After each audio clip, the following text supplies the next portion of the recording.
Tonight, former Minister Pokotoa Sipeli passed away in Sydney, Australia. The Public Service Commission cautions public servants on the misuse of government vehicles. And the update from the World Bowls competition where Team NUE is competing against 43 other countries. Good evening, I'm Sarai Mangawa and this is your BCN News. Leading our news tonight, former Minister Honourable Pokotoa Ikiua Lalotoa Sipeli passed away earlier this week in Sydney, Australia, surrounded by his family. He was 80 years old. Honourable Poko Sipeli is one of the longest-serving members of the Whanoi Kepole as the assemblyman for the village of Liku for 30 years. Last year, he was awarded the highest national award, NUE Distinguished Service Cross, for his dedication and lifetime service to the government and the people of NUE. The Sipeli family has confirmed to BCN News that they will be returning Honourable Poko Sipeli home to NUE on the 16th of October. Unfortunately, due to the unavailability of seats, they were not able to bring him home earlier. Here's more with Esther Bavihi. Reactions from the island's leaders and Niueans abroad on the passing of former Cabinet Minister and former Assemblyman for Liku Honourable Pokotoa Sipeli have been flowing in via social media since his passing in Sydney, Australia 3 days ago. In a statement, Premier Dalton Tagilangi said that Honourable Sipeli dedicated his life to the service of our people and was a great mentor to him as a young upcoming minister and politician. Premier Tagilangi said he learned a lot and will always have fond memories of the Honourable Sipeli and their times together in Cabinet. Honourable Pokotoa Sipeli was first elected as the Assemblyman of Liku in 1993. In 2008, he was appointed as a minister in the late Sir Toke Talangi's cabinet until 2020, serving 12 years as a minister. Common Role Member Honourable Billy Graham Talangi, who served many years alongside Poko Sipeli in cabinet and in the Whanoi Kepole, paid tribute to a distinguished statesman and someone he called his close friend. Niueans abroad also paid tribute, like Reverend Falkland Livaye in Wellington, and also former Head of Fisheries James Tafatu, who worked closely with the former minister over many years.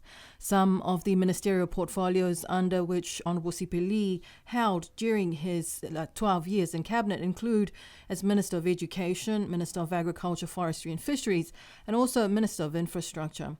And from time to time, he was appointed acting premier during his 12 years in cabinet. He was the only minister in the late Sir Toke Talangi's administration that served with him from the very start to the end of the Toke Talangi administration in 2020. Before becoming a politician, Poko Sipeli worked at the Education Department, starting his public service career as a teacher before moving to work at the main Education Department. The former minister last year relocated to Sydney because of his health. He is survived by his wife, Sapati, their children, and their many mokopunas. In a statement, Premier Dalton Tagilangi said that on behalf of the government and the entire nation, they extend their heartfelt condolences to Mrs. Sapati Sipeli, their children and family during this time of profound loss. Minister of Natural Resources Honourable Monai NUE is in Fiji this week at the second Pacific Islands Forum Women Leaders meeting with the theme of Our Pacific Way, Strengthening Commitment to Gender Equality, Equity and Social Inclusion, where Minister Ainu delivered the keynote speech. She is accompanied by Member of Parliament for the village of Lakepa, Rhonda Siakia Tomailunga. Here's Esther Bavihi with more on this story. Yesterday, at the official opening of the Forum Women Leaders meeting, Minister Mona Ainu delivered the keynote speaker. Minister Ainu is also the Pacific political champion of gender equality and social inclusion. Here is part of her speech from the Pacific Island Forum's social media. Thank you very much also to the Forum Secretariat for allowing me to take on this role. It's not an easy role. Being from a very small jurisdiction, but I have embraced and taken it on board. And of course, I have tried very, very hard to promote our aspirations as a forum group, our plans, our strategies within those discussions and meetings that not many women, as I said, are included. So I call also on governments to allow our women to be at the table with the men. And I'm not saying that the men, that there is an issue with having men make decisions, but I think to have women included, even to be observers as well, is something that all government should include or should consider. So as the political climate champion and for gender and social inclusion, I still have to get that around my tongue because it's very long. I have this great privilege to represent us, but that's not to say that this is my role. This role belongs to all Pacific women and girls. So at any stage, any chance that you think that you can do a great job to enhance and encourage our communities, our women, our developments, and that's an absolute encouraging position to be in if you would like to take on the role. And I encourage it too, because I'm an old lady speaking on behalf of young people as well. Minister NUE also spoke of the significant impacts of climate change on our vulnerable and marginalised communities and the need to make sure that our people are engaged and included in the climate conversations. On the topic of climate change, gender inequality and social inclusion, these are interwoven challenges. The Blue Pacific continent and the world will not meet the 1.5 degrees Celsius goal or any other goal without the full contribution of women and girls, persons with disabilities, young people, and our older citizens. Pacific Island countries have committed to a gender-responsive and socially inclusive approach to the climate crisis, one that recognizes women's and marginalized groups' agency, knowledge, and leadership.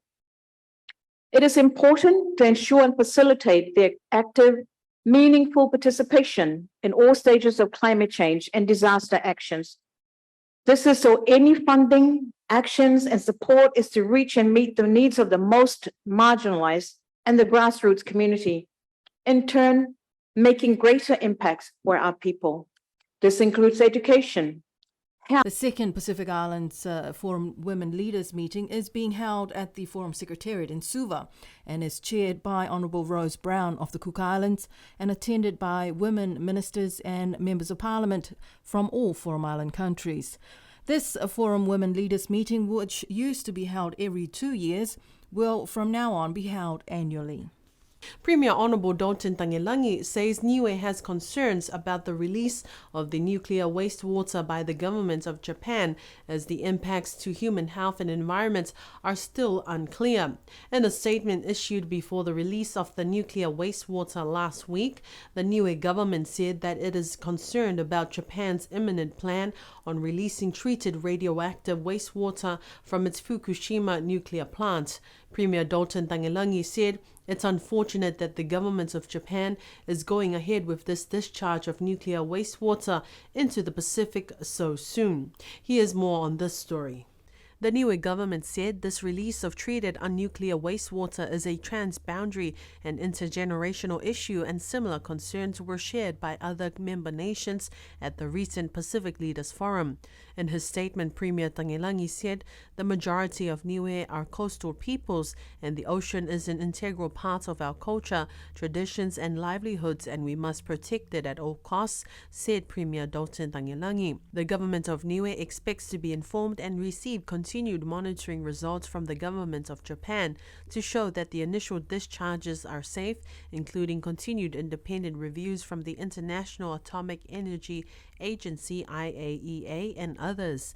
Premier Dalton Tangelangi said that NUE is committed to preserving our precious natural resources for present and future generations, and we will call on Japan to reconsider the timing of its nuclear wastewater discharge into our Blue Pacific continent. Heads of government departments and agencies last week were put on notice by the Public Service Commission over the misuse of government vehicles. The Public Service Commission notice said due to an increase in government vehicle incidents, the NUE Public Service will be enforcing disciplinary action.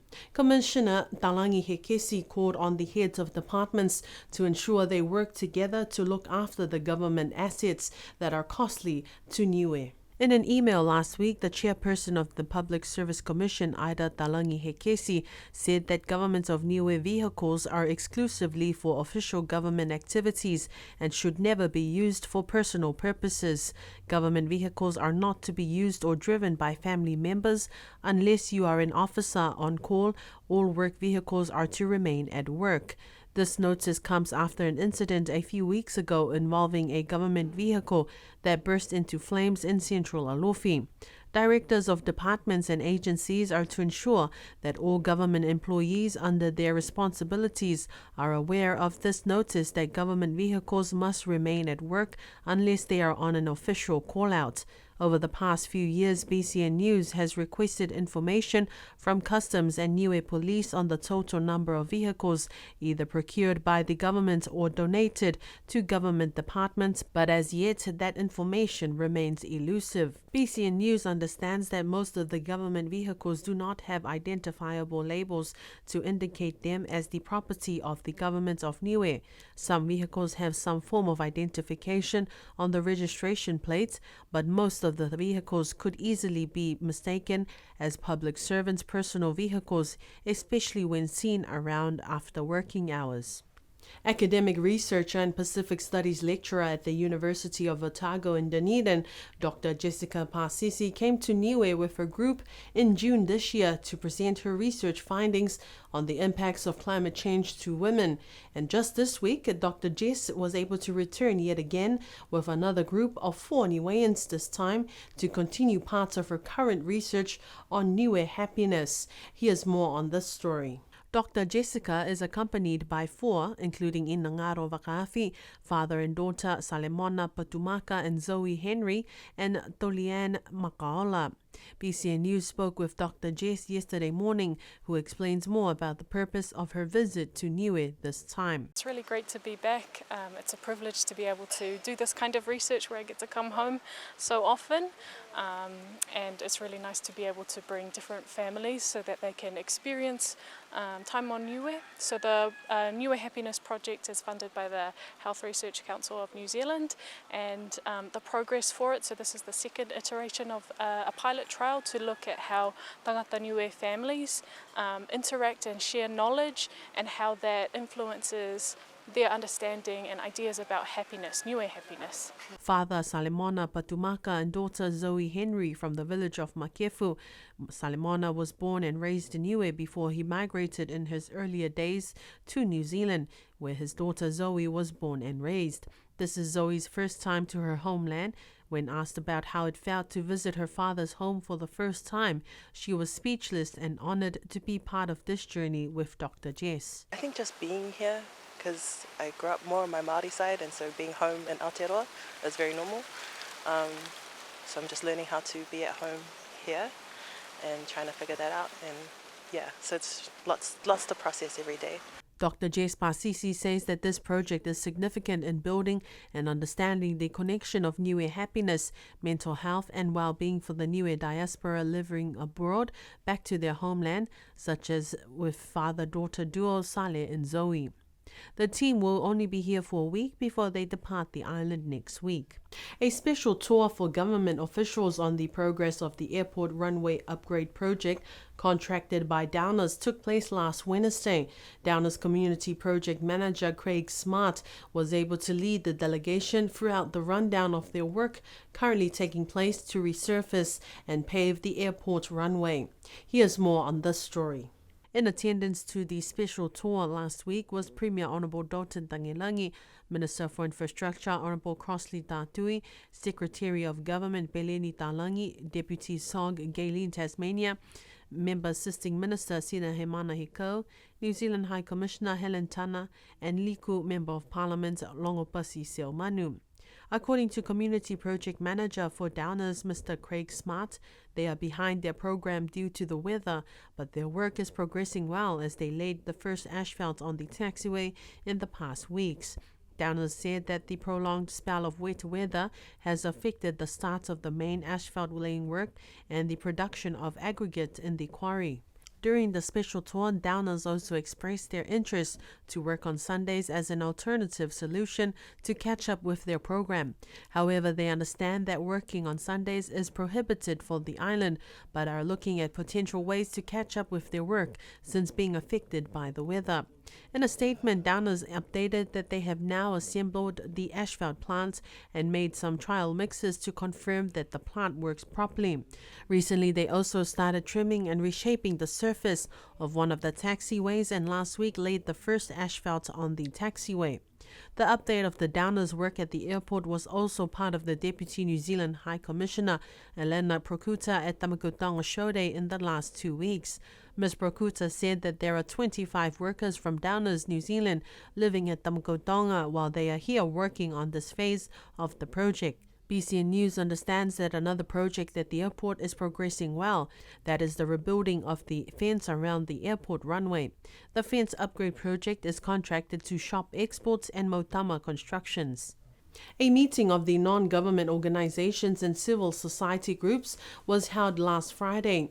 Organized by the NUE Association of NGOs, or NUANGO, the meeting was very productive, attracting most of the organizations on the island and was attended also by Minister of Social Services, Honorable Sonia Talangi. Jamal Talangi Vedraki said that they are happy to have convened the first CSO meeting in a while. This group has always been represented by the NUE Association of Non-Governmental Organizations, NUANGO, which has been led by Sione Heke Leolahi for more than 10 years.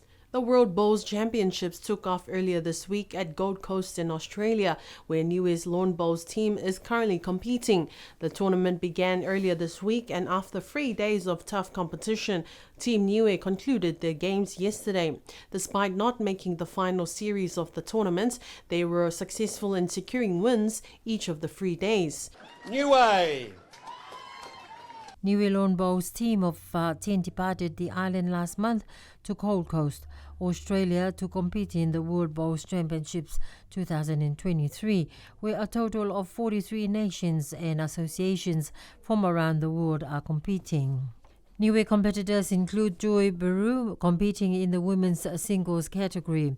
For the women's four is first-time player in the international stage, Lindsay Talangi, Catherine Papani, Chris Hipa and Pilana Mutfo. For the men's pair is Keith Papani and Greg Funaki. For the men's triple is 15-year-old TK Tangilangi, also first-time player in the national stage, Tifanga Tupiliu and Stanley Tafatum.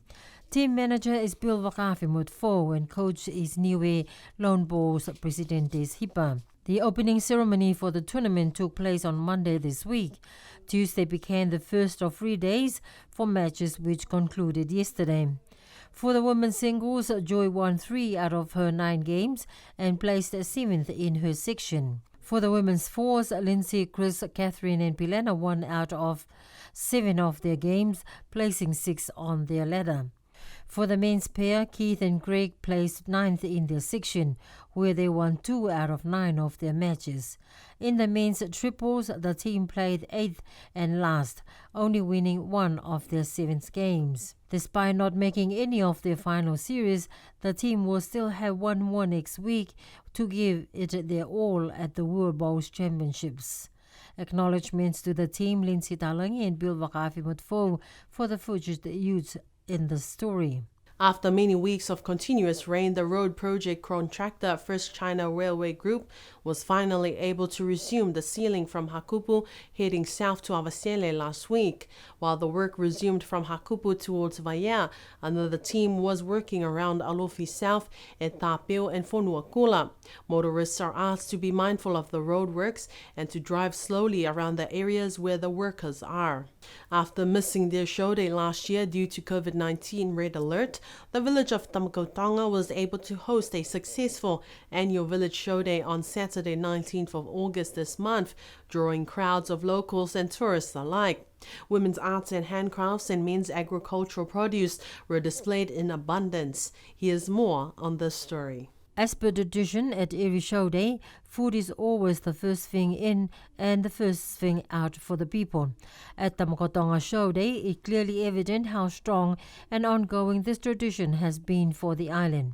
Food varied from its usual traditional umu barbecue plates to cakes and desserts. The formal program of the day began after 8 a.m. where speeches were delivered by government officials and village leaders. In his speech, Tamakautonga Member of Parliament Ricky Makani encouraged the people of his village, especially the young people, to become active and help to develop the village and work together. The day was officially opened by Minister of Social Services Honourable Sonia Talangi. Also in attendance was Premier Dalton Tangilangi, Common Row Member of Parliament Olaf Jacobson, and the representatives from Australia and New Zealand. Tamakautonga is the base village for the number of local businesses with Kiwi investors such as NUE Blue. It is also the temporary home to more than 20 workers from Downers, New Zealand, here to work on the upgrade of the airport runway. Here is Deputy New Zealand High Commissioner Elena Brokota speaking at the Tamakautonga Show Day. As I was reflecting on the connections between Tamakautonga Village and Aotearoa, New Zealand, I realised that Tamakautonga is hosting a number of New Zealand-linked businesses that help support the NUE economy. Many of you will be aware that Aotearoa, New Zealand is supporting the upgrade of the runway at the airport. And the 28 workers from Downer who are doing this are actually residents, have been calling the Matavai Resort their home for the past few months. This important project will renew and extend the life of the runway for the benefit of Niueans travelling between Niue and New Zealand, for the tourists that are coming to Niue to enjoy your beautiful island home, and for other travellers. The chairperson of the village council, Hikdongya Puheke, thanked the people for turning up to support their village show day and extended on behalf of the village their appreciation to the government for the support of their request over the many years. The commenced and concluded with performances by the young people of the village.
In the lead up to the Tuapa Uhomotu Annual Village Show Day this Saturday, the village was able to conduct an inspection of gardens yesterday as one of their usual show day activities for the week.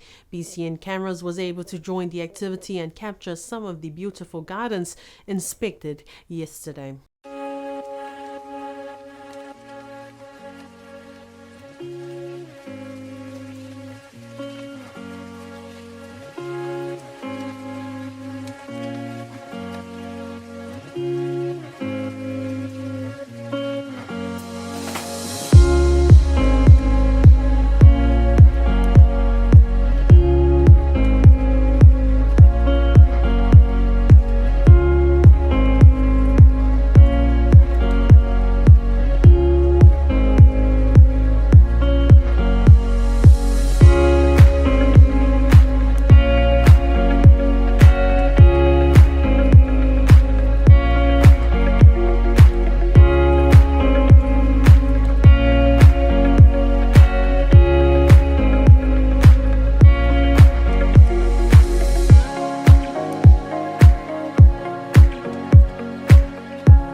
And before we end our news bulletin tonight, remember to join the village of Tuapa Uhomotu at their annual village show day this Saturday.